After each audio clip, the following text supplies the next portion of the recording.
Hello, my friends. It is I, the butt-naked one, in the back of the van. Welcome to another episode of the Flint National Show. I'm your host, Flint National. I know I'm in a little awkward position right now, but hey, like you give a fuck. So today's topic is, don't drop your goddamn pizza. Now, for those of you who think that's funny and it's stupid or whatever, there are some people who have ordered a pizza, walked out the restaurant, and dropped a goddamn pizza. Now, the topic dropped the pizza is a topic for something else. True enough, it's a metaphor. But those of you who have actually dropped your pizza, you know that's a horrible feeling, because I've dropped my pizza. Green pepper, onions, everything was on it, except for my hands.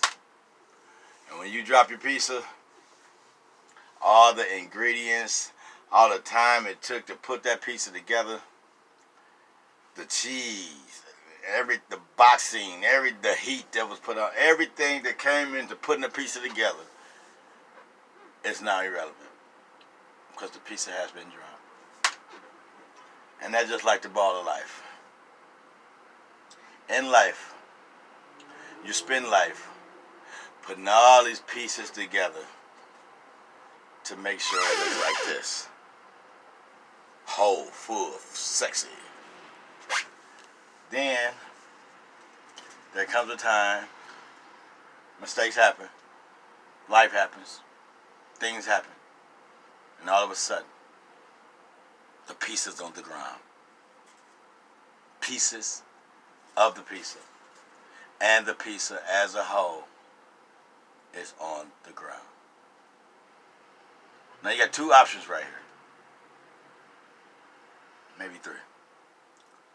You cry about it, complain about it,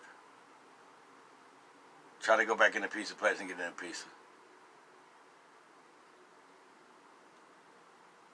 9 times out of 10, that method ain't gonna do nothing. They're not giving you another pizza, unless you know these motherfuckers personally. And even then, protocol, shit like that, they say to you. My boss, shit like that. I would if I could, I just can't. I'm so sorry. Shit like that. The second one, you pick the pieces of the pizza up, try to put them back in place, but there's dirt on it. How do you get dirt off a pizza that's been fell on the ground? You can't get all of it off. And then you got the psychological when you're eating the dirty pizza. So that's the second option. Third option is you figure out why the pizza failed. What happened to cause the pizza to fall? Were you not paying attention to what was in front of you?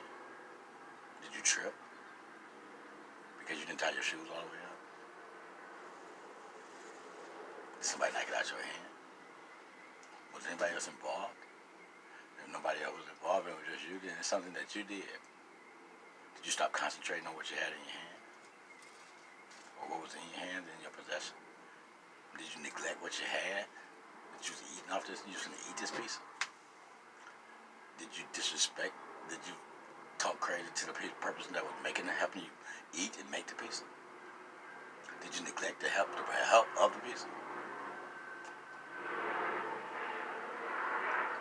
All around the road circle is the one thing that's constant. The pizza was in your hands. You are the cause of the pizza dropping. If nobody else was around, then all those pieces that were put together and made that pizza whole, and in an instant, it was all gone, dirty. It was something that you did. You are the only blame for your pizza to be on the ground. So, this is not the time to get upset. This is the time to figure out, why did the pizza fall? What did you do? Once you find out what your mistake was at with that pizza falling and putting all them pieces and particles on the ground that was about to help you eat, but you dropped the pizza, Don't get discouraged, even if it was your last money. You can pick some of the pizza up. You can't get it all up. Eat what you can, but now, go regroup. The next time the pizza is holding in your hand, this should hurt you so bad that you never drop the pizza again. There was too much put into that pizza for you to drop it. Don't drop the ball either. Until the next time, my friends, it's your man Flint Nashional telling you, understand me now. Say me later. Don't drop your pizza.